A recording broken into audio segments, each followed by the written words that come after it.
Olá pessoal, sejam muito bem-vindos. Vamos dar continuidade na nossa disciplina, hoje com o tema 3 da aula 2.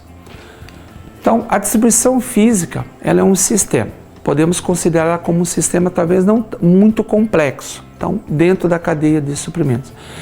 Não podemos nos esquecer que ela abrange 3 processos. O processo de fornecimento, o processo de manufatura e o processo de distribuição. Tudo isso ao consumidor final. Nesse aí nós temos o processo de armazenamento, de distribuição e de recebimento, onde eu vou movimentar esses produtos, vou armazenar esse produto e, é claro, eu vou ter o processamento do meu pedido. Inicialmente falando que é tudo onde que se inicia a logística através dos pedidos. Então, a distribuição física, ela tem alguns conceitos importantes. Pensando em compensação dos custos, o balanceamento dos custos, o custo total dela, esse custo através de um sistema formado por 3 atividades: transporte, armazenagem e o processamento do pedido. E, é claro, o sistema total que vai utilizar isso dentro da cadeia de suprimentos. Então, alguns conceitos relacionados à distribuição física. Então, vamos falar um pouquinho sobre a compensação desses custos. Vemos aqui no quadro. Então, vamos analisar o custo do transporte, dos estoques e do processamento do custo. Na nossa abscissa, nós temos os custos, então, onde vai ter a formação dos nossos custos. Na ordenada, um exemplo como o total de armazém no nosso sistema de distribuição. Nós temos o nosso custo de transporte, o custo do estoque que vai influenciar no nível ideal, então na nossa quantidade, e o custo para processar todos esses pedidos.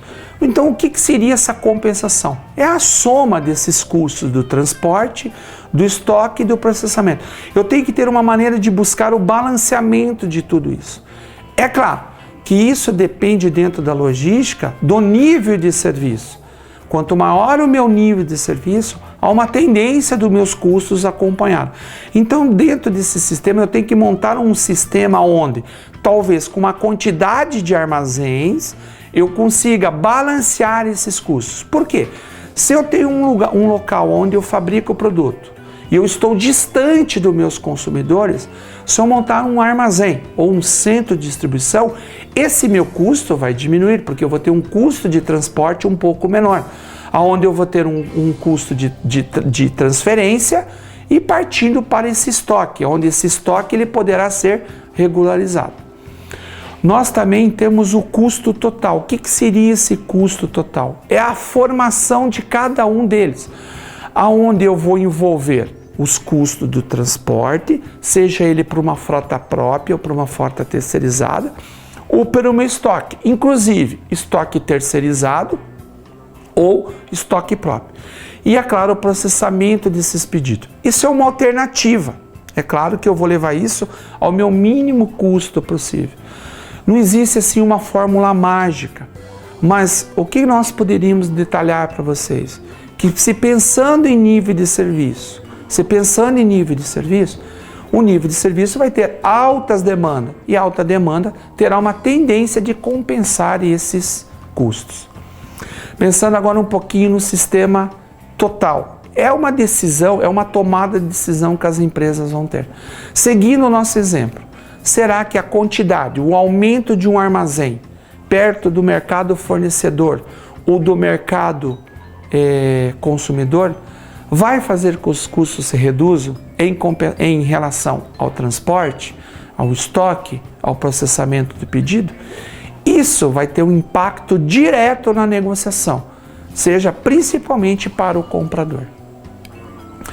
Também nós podemos deixar de falar sobre o conceito, principalmente da relação da distribuição física com os canais de marketing. Então, o que seria esse canal de distribuição? É o caminho que um produto vai percorrer da sua origem, então, da hora que ele é processado, da hora que ele é produzido, então, o produto acabado, até o consumidor. Nós temos, então, o famoso canal A, o fabricante ao consumidor. Vamos dar um exemplo, a empresa Natura. A empresa Natura não tem intermediários. O fabricante formando o canal B, pelo fabricante, pelo varejista e pelo consumidor. Demos exemplos, as redes supermercadistas. Nós temos também o canal C, formado pelo fabricante, pelo atacadista, pelo varejista e pelo consumidor.